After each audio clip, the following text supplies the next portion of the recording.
Masechet Baba Kama, résumé du Daf, Tzadik Dalet. La Gemara traite ici le cas de quelqu'un qui a volé quelque chose et il a déformé. Et se pose la question maintenant que ça a été changé, ça a été déformé, est-ce que donc maintenant c'est acquis au voleur? Le voleur l'a acquise. Est-ce que cette chose-là a changé de statut?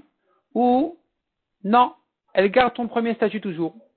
Vient Abaye et nous ramène 5 Tanaïm qui pensent que le statut n'a pas changé. La Gemara ramène à chaque fois tous les cas. Donc la Gemara nous ramène les cas de ces 5 Tanaïm-là, desquels on pourrait tirer une preuve que même s'il y a eu un changement ou ça a été déformé, malgré tout, il n'a pas changé de statut. La laine teinte, il faudrait quand même la donner encore au Kohen. Ou bien, une femme qui a fait une avéra, elle a reçu en salaire du blé, elle en a fait de la farine, cette farine-là restera pas soule comme korban, et ainsi de suite, toutes sortes de cas où on voit ce principe-là. Ça, c'est selon Abaye. Il vient Rava, et il repousse toutes les preuves. Il dit non, chaque cas de ces cas-là, c'est exceptionnel. À chaque fois, il y a une raison spéciale pour dire que, ici, exceptionnellement, on considère que malgré le changement, le statut n'a pas changé. Mais sinon, dans le principe, s'il n'y a pas une raison spéciale, on va dire que le statut a changé. Le statut a changé. Donc, comme les autres cas sont un homme qui a volé du blé, il en a fait une afrachat chala. La bracha n'est pas voulue dessus. Un homme qui a volé la vache et la maigrie, il la rend maigre.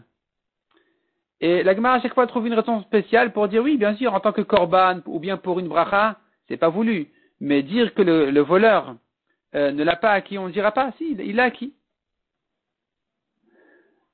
En ce qui concerne maintenant le voleur, il y a encore un cas, qui est le cas de la PA. Un homme doit laisser le coin de son champ au pauvre. S'il n'a pas laissé le coin de son champ, et finalement il en est déjà à l'étape où c'est déjà de la pâte, il n'a qu'à laisser de la pâte pour les pauvres.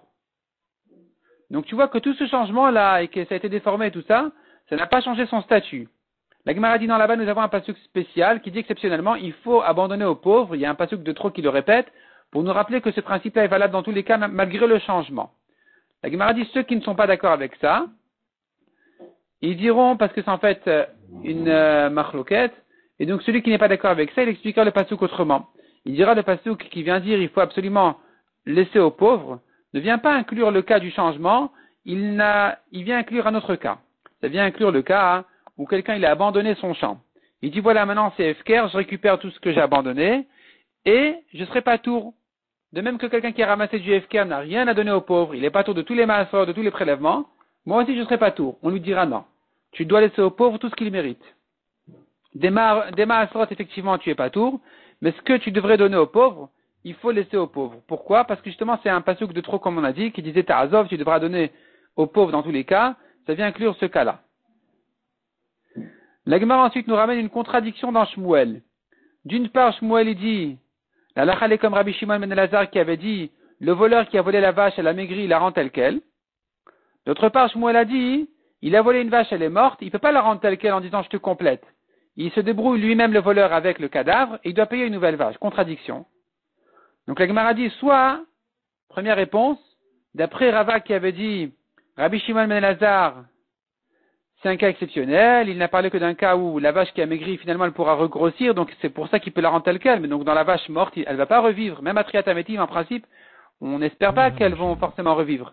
Donc ici, c'est irrécupérable, c'est là on dit effectivement c'est un changement comme celui-là qui va acquérir la vache. Elle appartient donc dorénavant au voleur, et donc il doit la payer. Mais d'après Abaye, qui a sorti de ce Rabbi Shimon ben Elazar qui a dit rend la vache maigre, un principe qui dira malgré le changement c'est acquis, c'est pas acquis, il la rend. Alors pourquoi le cadavre il ne peut pas le rendre?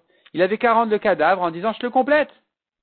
Répond la Gemara effectivement, Shmuel n'a pas dit que la halakha est comme Rabbi Shimon ben Elazar. Il a ramené qu'on disait comme ça, mais lui-même n'est pas d'accord avec ça. Lui, Shmuel, qui a dit un voleur ne rend pas le cadavre, il doit payer une nouvelle vache, il dira pareil pour une vache qui a maigri, il faut payer une nouvelle vache. Il sera pas d'accord en fait, en tout cas il sera pas d'accord sur le principe de rendre la vache telle quelle. La Gemara ramène encore une contradiction, cette fois-ci chez Rabbi Yochanan. Rabbi Yochanan a dit d'une part, quelqu'un qui a volé, Minatora, il doit rendre le vol. Il doit rendre, même s'il y a eu un changement, il a volé par exemple du bois, il en a fait un meuble, il doit rendre le meuble. Ça c'est Minatora. Simplement, les Chachamim ont fait une takana de ne pas rendre pour les voleurs, non pas qu'il n'ait pas besoin de rendre dans ce cas-là. Pourquoi? Parce que sinon ils voudront plus faire tchouva les voleurs. Et la Gemara demande, et pourtant on a une Mishnah qui dit celui qui a pris la laine au lieu de la donner au Kohen et il atteint la laine, finalement il est pas tour, il n'a plus à donner au Kohen.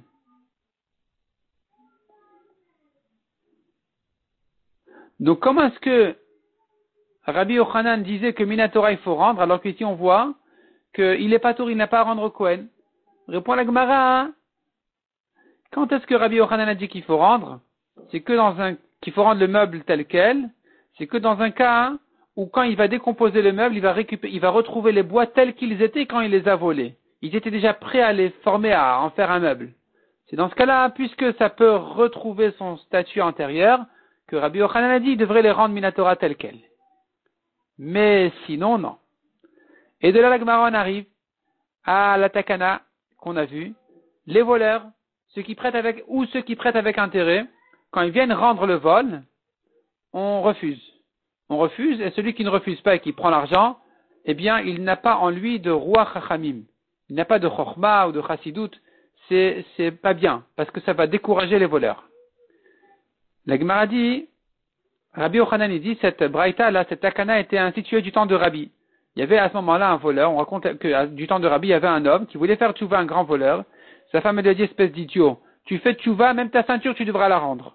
Et donc, il s'est découragé, il n'a pas fait tchouva. De là, on a institué, les voleurs ou ceux qui prêtent avec intérêt, qui veulent rendre pour faire tchouva, on refuse. Celui qui ne refuse pas, c'est pas bien. La Gemara ramène quelques objections. La Gemara résout les objections. Les héritiers, ils rendent pas. Si le père a volé une vache, les héritiers doivent rendre la vache parce qu'on va reconnaître c'est un manque de kavod pour leur père. Donc s'il voulait faire tchouva et qu'il n'a pas pu de rendre, il faudra pour son kavod rendre quand même. De même, des voleurs qui ont reçu, des prêteurs avec intérêt qui ont reçu l'argent, on va refuser. Et eux, ils viennent rendre quand même pour s'acquitter du ciel, mais on refuse. De même, les bergers ou toutes sortes de voleurs qui viennent rendre, ils ont du mal à rendre parce que ils savent pas à qui rendre. Ils savent pas à qui rendre. Et la Gemara demande, mais si tu me dis, on refuse de toute façon, ils n'ont pas l'obligation de rendre, on va pas les obliger à rendre de manière à les récupérer, à ne pas les décourager à faire tchouva.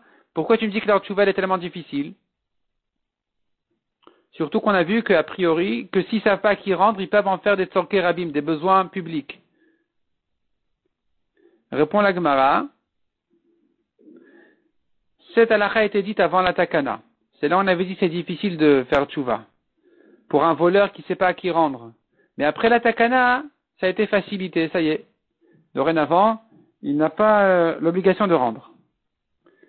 La Gemara dit aussi, si maintenant le vol est devant lui, il doit le rendre. Même après la takana. La takana n'est que pour un vol qui n'est pas devant lui.